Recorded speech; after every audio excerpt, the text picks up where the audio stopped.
Hi everyone, it's Jamie again from the Not So Wimpy Teacher, and this is actually the second video in a series that I am recording all about how to teach reading. So if you missed the first video, you might want to go ahead and check that out. It was just titled How I Teach Reading. It was an overview of my schedule and why I made it that way, and then I promised you there'd be videos about all the different components of my reading schedule. And so today I'm starting off by chatting with you all about my whole group reading lesson, whole group.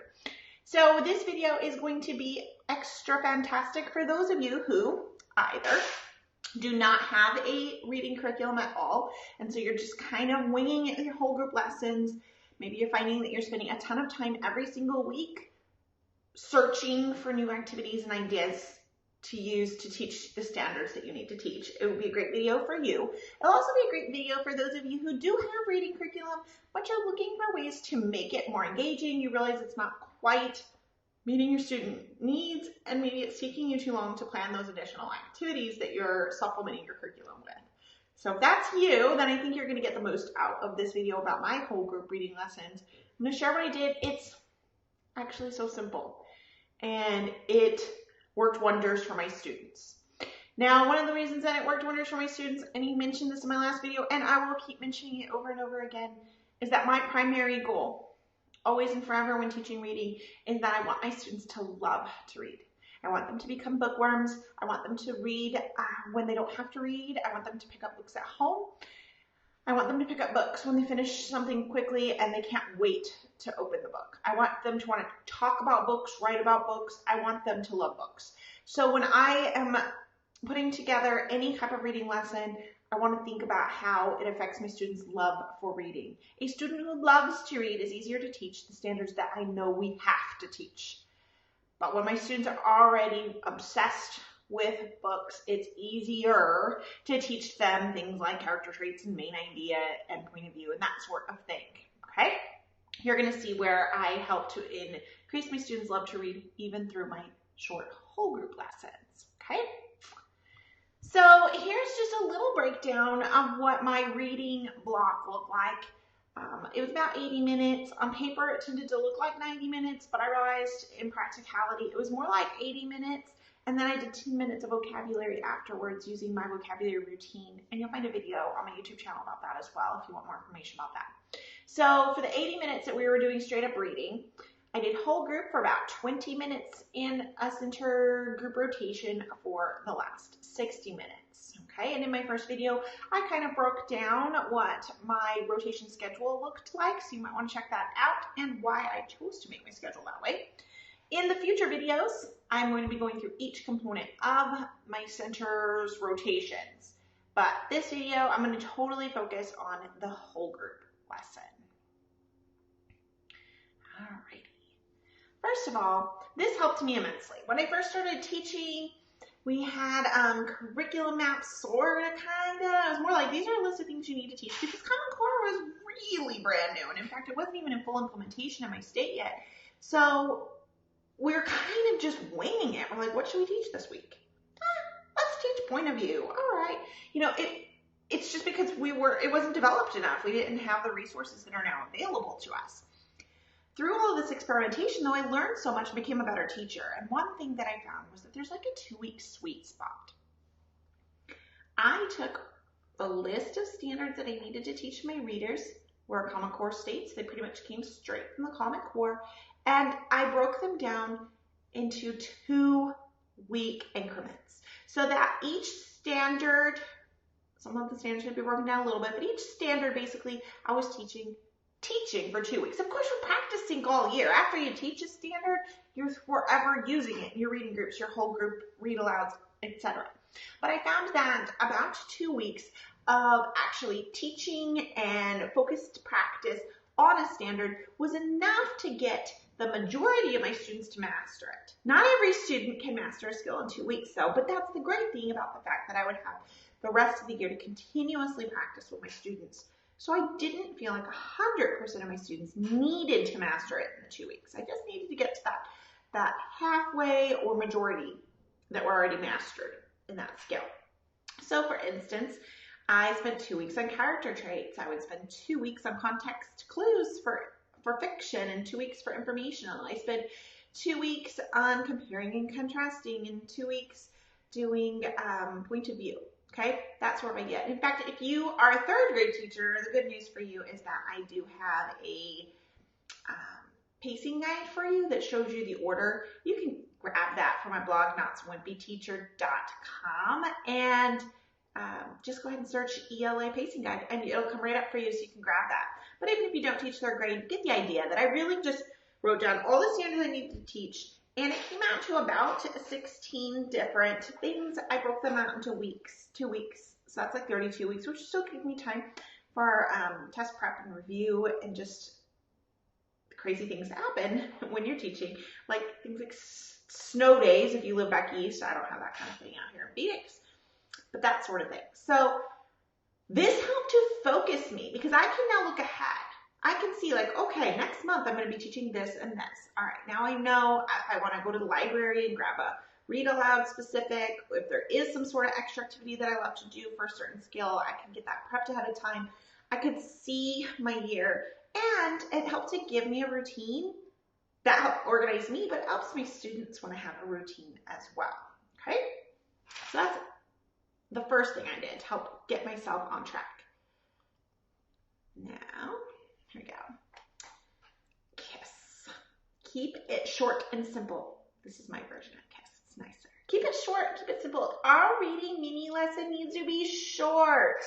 Guys, this 20 minutes is actually not the time my students are going to master the skill. This 20 minutes is the time I'm going to give them tools that they can use to learn and master the skill. The real magic actually happens in your small group time. Most of my students, I mean, my higher kiddos might, but most of my students aren't just going to master it because of this lesson. And that's okay. I want to get this mini lesson done. I want to explain vocabulary and tools and strategies that all my students will need. And then I want to get into those reading groups because those are differentiated. And that's where I can really push them in the areas they need the most. That's where they can be reading text that's closer to their level, so I can challenge them. The mini lesson isn't when they need to master it. The mini lesson is my introduction. So that's what you have to think about. When people are like, I don't have time to do my lesson in 20 minutes. I do mine in 60. That's too long for our students to just be sitting in their seats. It's too long for all of our students to be hearing the exact same thing when they all need different things. So practice keeping it short. Practice your lesson on your way to work. Time yourself, record yourself, do what you need to do to see if you can eliminate some of the repetitiveness, if you can break it up into smaller chunks. Maybe you have a fantastic lesson that takes 60 minutes. Can you break that up into 3 days worth of lessons? That way you can keep the engagement high and get your students to those small differentiated groups. Okay, keep it short, it's huge. Your students will love reading so much more when you're moving around and keeping that whole group talk to a minimum. As far as keeping it simple, for me, what I mean by this is have yourself a routine because that makes it simple, but also use what you already have. What I found to make my whole group reading instruction simple was by using read-alouds. I transformed my whole group reading instruction by using the chapter book, in my case, it was third grade, my chapter book read-alouds that I already wanted to do with my class, but I was struggling to find time for, so we'd read one day and then maybe go several days without reading, and that made me sad. I found that I could make that read-aloud into my mini lesson without much work at all. And that my students loved it. I'm like, well, this is really simple. All right, here's a little more about what I did. All right, my whole group time had about 4 different components over that 2-week span. Think about those 2 weeks I'm teaching a skill. I'm going to include all 4 of these components within that 2-week.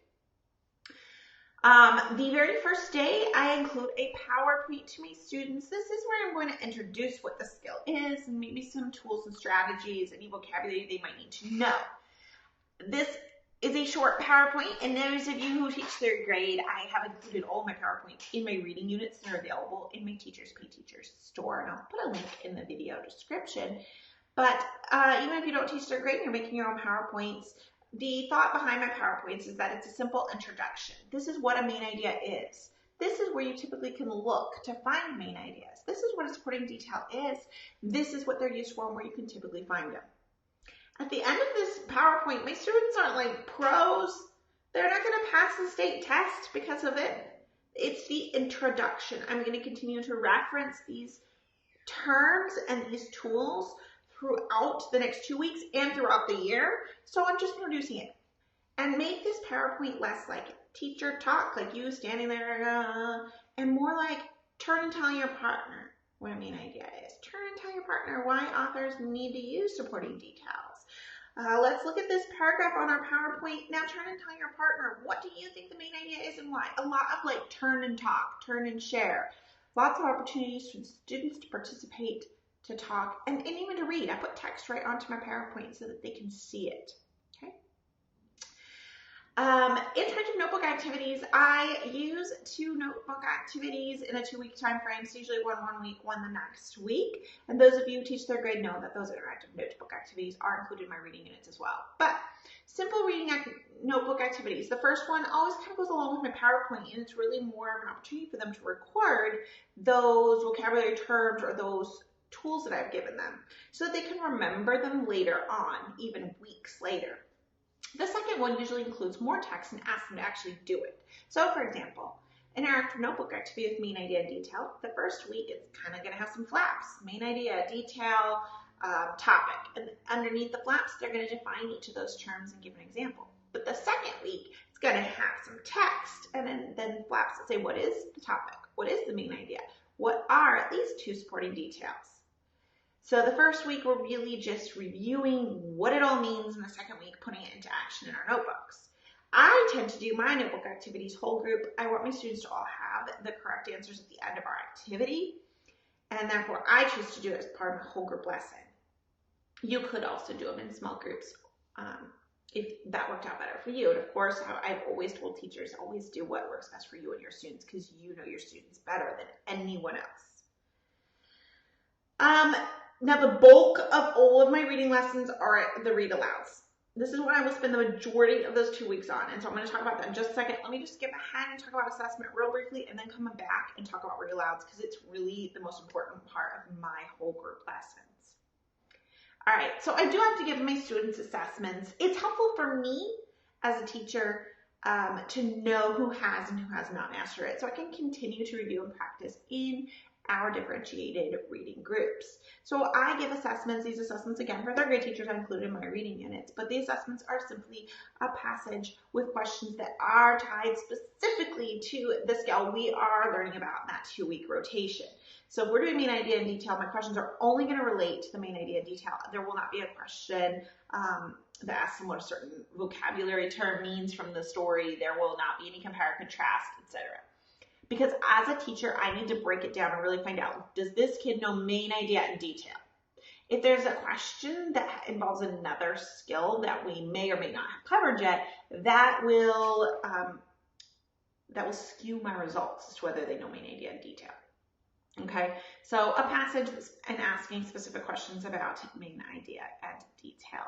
I like my assessments to be as quick to grade as possible, so they do have a little bit of short answer, and I also include multiple choice. It's not all bad to include some multiple choice, especially since a lot of state tests include multiple choice. It's not a bad thing to include some.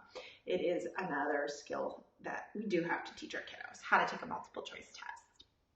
If you want to get an idea of what my assessments, my notebook activities, and PowerPoints look like, you can check out my 3rd grade reading units. Even if you don't teach 3rd grade, you might want to check them out just to see what mine looked like.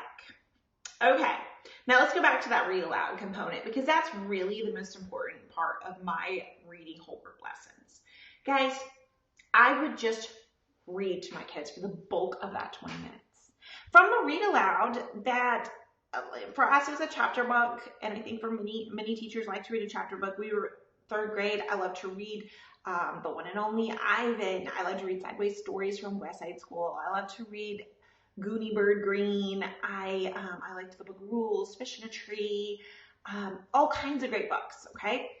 And I would read aloud this book, and then, maybe I'd read for 16 minutes, and then we could spend 4 minutes identifying and practicing skills from our current unit. So if we're working on character traits, I would read. And you know what? I would just read for how far I could get in 16 minutes. I did write my lesson plans, going to read pages 16 through 25. And then I'm going to ask this question and that question and this question. If your admin requires you to do that, go ahead and do it to the best of your abilities, and then do what's needed when you go to teach. I would just read. If we had 16 minutes, sometimes that meant half a chapter, sometimes it meant a chapter, sometimes it meant 3 chapters. Kind of depends on your book, right? And then I would stop it at the end. I wouldn't like break up all my reading a million times. Sometimes you just can't help it. You have to stop and go, oh my gosh, did you guys hear that? But that tends to decrease your kids' love for reading when you interrupt the story's playing in their mind. And it's like taking a movie and pushing pause and then turning to the person next to you going, did you like that part? That's annoying. So I try not to do that as much as I possibly can with my readers. But at the end, I'm going to stop and I'm going to say, oh my gosh, guys, 1, 2, 3, who was the main character in that chapter? And they're like, oh, it's Ivan. Oh, fantastic. Try to tell your partner one character trait you would use to describe Ivan in this chapter. And they turn and they talk for like 10 seconds and they're like, all right, I heard a few things. Over here, I heard someone say that one character trait they would use to describe Ivan is that he is shy. Okay, did anyone else say shy? Good, there's some hands. What are some other things that people were saying Ivan was? Why did you think that? Okay, boom, it's like a 4-minute discussion. It's going fast, right? And sometimes if it goes a little bit over, it goes a little bit over, but I don't want to get into those. I don't want to take away time from those differentiated rating groups. So if it goes over, I like to take that time from something else that's like less fun, like spelling.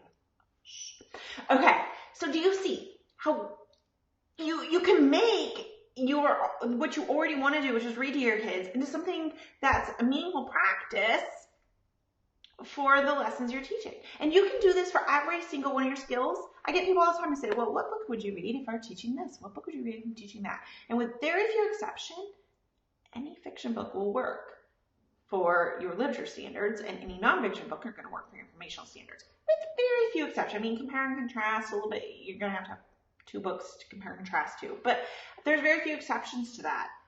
And so I feel like first quarter, I do all literature standards. So first quarter, I'm going to pick a fiction read aloud or 2, depends how long it takes me to get through them. And that way I'll be able to practice my skills with my kids using that read aloud. Second quarter, when I go to informational standards, I'm going to pick a nonfiction book. There's fantastic nonfiction chapter books out there that you could probably even find one to go along with social studies skills that you might be doing in class. And that's awesome. If not, if you're not wanting to use a chapter book, you could always use picture books, nonfiction picture books. There's lots of them. Gail Gibbons is always my favorite. You can use passages or even like magazine articles, things that come from your social studies curriculum if you happen to have something like that, or science curriculum. So I kind of feel like as long as you're giving them a nonfiction text when you're doing informational standards and you're giving them a fiction text when you're doing literature, that most texts will work for anything. And so you don't have to be like, okay, for character traits, I have to pick out the perfect book. And if you're using picture books, that's fine too. You can totally use picture books. I think as long as you're reading, it's great. I just loved to read chapter books to my kiddos, and I would use this time to do so. And I found that all of your reading standards, the reason that we have to teach them is because that use those skills when you read a book. Well, what better way to show your kids how to use those skills when reading a book than to actually read to them and practice those skills with the text. I found that we had some awesome discussions about books we were reading. We were actually practicing the skills that we needed to be practicing. And I didn't have to prepare a worksheet, all kinds of crazy activities. It would take me a long time to find and prep when I was lesson planning. It saved me so much time. Just write my lesson plans. Read from One and Only Ivan, 5-minute discussion about the character traits from the book One and Only Ivan. And if your admin will allow that, then make your lesson plans how you need to make them to get by, and then do what you need to do. Okay? But these were the basic components. And here's kind of a little like breakdown. And it wouldn't be perfect like this every 2 weeks, but this is sort of a little breakdown because I'm OCD and I love to have like routine. And maybe some years we did interactive notebook activities on Wednesdays or Thursdays instead of Tuesdays, because Tuesdays I like to do interactive notebook activities in my grammar. So it can be moved around, but it's just to give you visual folks a little idea of what I'm talking about. Week 1, this is like a 2-week chunk on my schedule when I'm teaching a particular reading standard or skill. Week 1, I'm going to start with the PowerPoint because I'm going to start by giving them the tools and the vocab they need. Then maybe we'll do an interactive notebook activity just to record those tools. And then I'm going to read aloud, read aloud, read aloud, read aloud. Maybe we'll do another interactive notebook activity so that they can practice doing it. And then read aloud, and then an assessment. It's not that we will never come back to the skill again, but at this point, we'll probably move on to a new standard. And then every time I'm reading, okay, now maybe we've moved on and we're talking about character's point of view, but I can still ask them, hey, would you say that his character trait has changed in this chapter? So it's still coming back and spiraling back. On top of that, I am still teaching, I'm going to teach character traits in small group as well. This is not the only time they will hear about it or practice it. So that gives you a little idea of what my whole group reading lessons look like. I hope you enjoyed that. And my next video is going to be all about read to self, which is my very favorite reading rotation that my students would do. So make sure that you go ahead and subscribe to my YouTube channel so you don't miss those videos. And I will talk to you later. Bye.